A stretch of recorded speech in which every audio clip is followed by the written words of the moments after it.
From complexity to simplicity, we have made maths easy. Welcome to Philemathics series. Subscribe now and let's make mathematics an exciting journey together. Here is question number 26 of NECO 2025 and it's on factorization. It says factorize 4y squared minus 144. An interesting question. So one thing you want to do is, since 4 is common between this first term and the second term, you can factor it out. So this is 4 bracket y squared. I factorize 4 from here. This will be 36.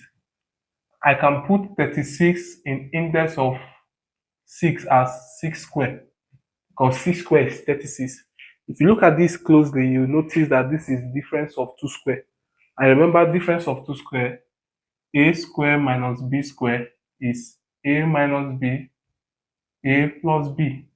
And so I can split this as 4, y minus 6, y plus 6. And that's C.